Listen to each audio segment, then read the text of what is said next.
Hi friends, welcome to my channel. National institute of agriculture extension manage నుండి మనకి ఇక్కడ చూసుకుంటే రాజేంద్ర నగర్ హైదరాబాద్ నుండి కొన్ని పోస్టులకు నోటిఫికేషన్ అయితే మనకి రావడం జరిగింది. ఆ నోటిఫికేషన్ కోసం మనం ఒకసారి డీటెయిల్గా ఈ వీడియోలో అయితే చూద్దాం. నేను మెయిన్ పాయింట్స్ ఇక్కడ హైలైట్ చేయడం జరిగింది. మెయిన్ ఇంపార్టెంట్ టాపిక్స్ మాత్రమే నేను ఇక్కడ కవర్ చేయడం జరుగుతుంది. ముందుగా చూసుకుంటే అడ్వర్టైజ్మెంట్ నెంబర్ 01/2025 ఇది వచ్చేసరికి గ్రూప్ సి డైరెక్ట్ రిక్రూట్మెంట్ అంటే group C central government permanent జాబ్లకి నోటిఫికేషన్ అయితే ఇవ్వడం జరిగింది హైదరాబాద్ నుండి.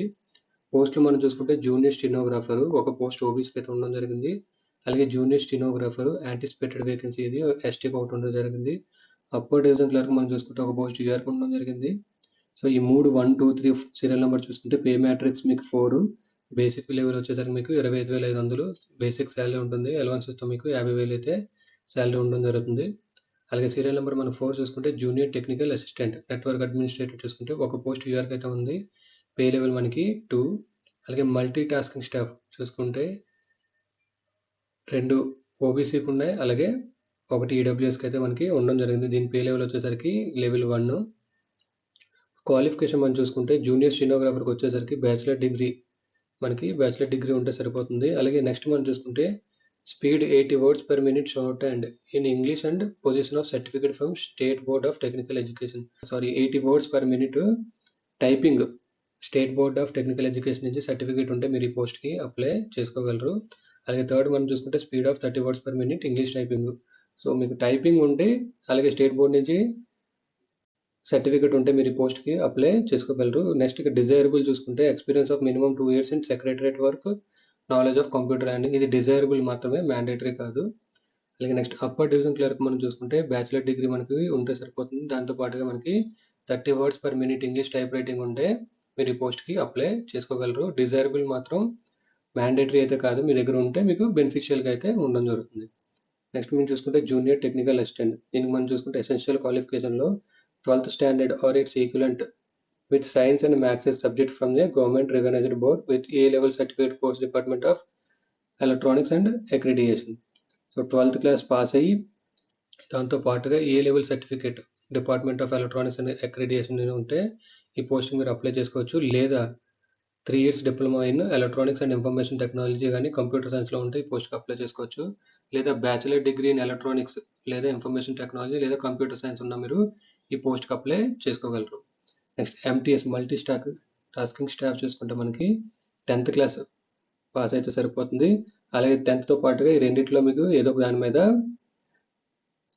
క్వాలిఫికేషన్ అయితే ఉండాలి. మీకు ప్రొఫిషియన్సీ ఇన్ టైప్ రైటింగ్ మీద అయినా మీకు నాలెడ్జ్ అయి ఉండాలి. లేదా basic certificate course in computer or IT, basic certificate course మీకు కంప్యూటర్ మీద కానీ ఐటీ మీద కానీ ఉంటే మీరు ఈ పోస్ట్ మల్టీ టాస్కింగ్ స్టాఫ్కి అప్లై చేసుకోగలరు. నెక్స్ట్ డిజైరబుల్ ఇక్కడ చూసుకుంటే fluency in Hindi and Telugu, familiarise with office food, ఇదంతా మీకు డిజైరబుల్ మాత్రమే. ఏజ్ లిమిట్ మనం చూసుకుంటే జూనియర్ స్టెనోగ్రాఫర్ ఓబీసీకి ఎవరైతే అప్లై చేస్తున్నారో వాళ్ళకి 18 నుంచి 30 సంవత్సరాలు, అలాగే ఎస్టీకి ఎవరైతే అప్లై చేస్తున్నారో వాళ్ళకి 18 నుంచి 32 సంవత్సరాల లోపు ఉంటే ఈ పోస్టులకు అప్లై చేసుకోగలరు. అలాగే యూడీసీ ఎవరైతే అప్లై చేస్తున్నారో 18 నుంచి 27 సంవత్సరాల లోపు ఉన్న వాళ్ళు అప్లై చేసుకోగలరు. అలాగే జూనియర్ టెక్నికల్ అసిస్టెంట్ చూసుకుంటే 18 నుంచి 27 సంవత్సరాల లోపు ఎవరైతే ఉన్నారో వాళ్ళు అప్లై చేసుకోగలరు. నెక్స్ట్ ఎంటీఎస్ చూసుకుంటే ఈడబ్ల్యూఎస్ క్యాండిడేట్స్ ఎవరైతే ఉన్నారో వాళ్ళకి 18 to 27 years ఇన్ బిట్వీన్ ఉంటే అప్లై చేసుకోగలరు. ఓబీసీ ఎవరైతే 18 నుంచి 30 సంవత్సరాల లోపు ఉన్నారో వాళ్ళు అప్లై చేసుకోగలరు. ఇక్కడ మీరు బి చూసుకుంటే ఇక్కడ బి కానీ లేదా సి చూసుకుంటే ఇది 40 years డిపార్ట్మెంటల్ క్యాండిడేట్స్ కోసం. సో అందుకని నేను ఆ పాయింట్ మీకు ఇక్కడ ఎక్స్ప్లెయిన్ చేయడం లేదు. నెక్స్ట్ మెథడ్ ఆఫ్ రిక్రూట్మెంట్ చూసుకుంటే స్టెనోగ్రాఫర్కి మీకు 100 క్వశ్చన్లు ఆబ్జెక్టివ్ టైపు ఎగ్జామ్ అయితే మీకు ఉండడం జరుగుతుంది. సో 100 క్వశ్చన్లో మనకి English 25, general intelligence and reasoning 25, aptitude 25, general awareness 25, మొత్తం 100 మార్కులకి 90 నిమిషాల్లో ఎగ్జామ్ పేపర్ అయితే మీకు ఉండడం జరుగుతుంది. ఒక్కొక్క క్వశ్చన్కి ఒక్కొక్క మార్క్ అయితే మీకు రావడం జరుగుతుంది. 0.25 నెగిటివ్ మార్కింగ్ కూడా ఉంది. అంటే 4 క్వశ్చన్లు రాంగ్ అయితే ఒక మార్క్ మీకు డైరెక్ట్ అయిపోతుంది. సో స్టేజ్ 1 కంప్లీట్ అయిన తర్వాత స్టేజ్ 2కి మీకు ఓబీసీ అండ్ ఎస్టీ కేటగిరీస్ మొత్తం టాప్ 6 క్యాండిడేట్స్ మీకు షార్ట్ లిస్ట్ చేసి స్టేజ్ 2కి మీకు ఎలిజిబిలిటీ కాల్ అయితే రావడం జరుగుతుంది. సో స్టేజ్ 2 మనం చూసుకుంటే షార్ట్ అండ్ ఇంగ్లీష్లో 80 words per minute type writing, 30 words per minute test మీకు ఉండడం జరుగుతుంది. సో ఫైనల్ మెరిట్ లిస్ట్ వచ్చేసరికి రిటర్న్ కూడా ఇందులో చూడడం జరుగుతుంది. అలాగే షార్ట్ అండ్ టెస్ట్ మీద కూడా వాళ్ళు కన్సిడర్ చేసి ఫైనల్ మెరిట్ లిస్ట్ అయితే ప్రిపేర్ చేయడం జరుగుతుంది. ఇన్ కేస్ టై అయితే మాత్రం ఎవరికైతే డిజైరబుల్ క్వాలిఫికేషన్ అండ్ ఎక్స్పీరియన్స్ ఉందో, ఇక్కడ మనం చూసుకుంటే డిజైరబుల్ ఇవ్వడం జరిగింది కదా అన్నిటికి. సో ఇన్ కేస్ డిజైరబుల్ ఉంటే వాళ్ళకి ప్రిఫరెన్స్ అయితే ఇవ్వడం జరుగుతుంది. అది ఎప్పుడంటే ఇన్ కేస్ టై అయితే దాని తర్వాత డేట్ ఆఫ్ బర్త్ కన్సిడర్ చేయడం జరుగుతుంది.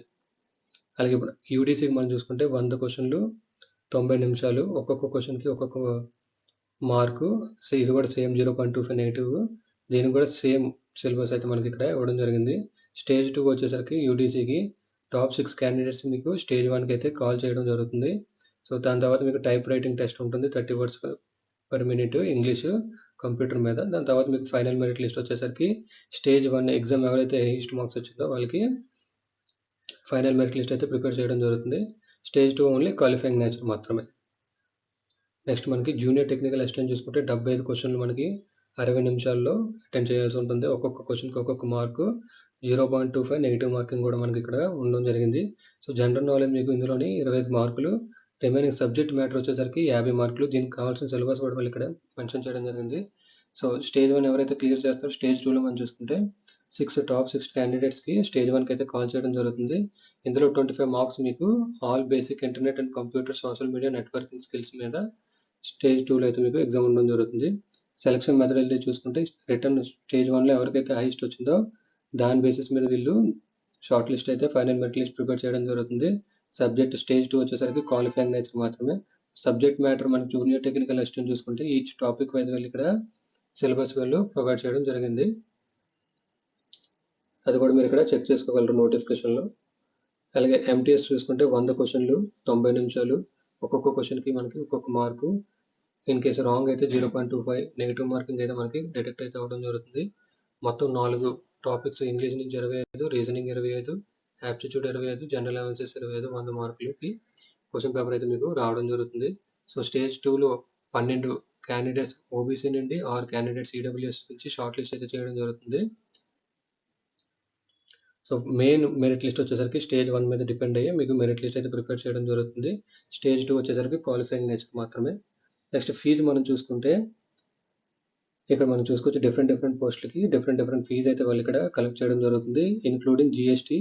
ఫీజు బేస్ చేసిన తర్వాత మీకు నాన్ రీఫండబుల్ ఫీజు ఇది కూడా మీరు డీడీ తీయాల్సి ఉంటుంది. Favour of manage payable at Hyderabad పేరు మీద. సో స్టెనోగ్రాఫర్కి 500, యూడీసీకి 500, అలాగే జేటీఏకి 350, మల్టీ టాస్కింగ్ స్టాఫ్ వచ్చేసరికి మనకి 350. Remaining women candidates SC ST వీళ్ళందరికీ చూసుకుంటే 150 రూపీస్. సో లాస్ట్ డేట్ వచ్చేసరికి మనకి 28 జూలై 25లో మీరు అప్లై చేయాల్సి ఉంటుంది. అలాగే ఎవరైతే అప్లై చేశారో ఒక పోస్ట్ కన్నా ఎక్కువ అప్లై చేస్తే వాళ్ళు సపరేట్గా ఫీజు కూడా పే చేయాల్సి ఉంటుంది. నెక్స్ట్ అప్లై చేసిన తర్వాత అప్లికేషన్తో పాటు సెల్ఫ్ అటెస్టెడ్ డాక్యుమెంట్స్ ఏవైతే మీ qualification, technical qualification, experience, caste, Aadhaar card ఏ డాక్యుమెంట్స్ ఉన్నా మీరు ఓబీసీ కానీ ఈడబ్ల్యూఎస్ కానీ అన్ని డాక్యుమెంట్స్ మీరు సెల్ఫ్ అటెస్టెడ్ చేసి మీరు సెండ్ చేయాల్సి ఉంటుంది. అడ్రస్ కూడా మీ ఇక్కడ వాళ్ళు ప్రొవైడ్ చేయడం జరిగింది.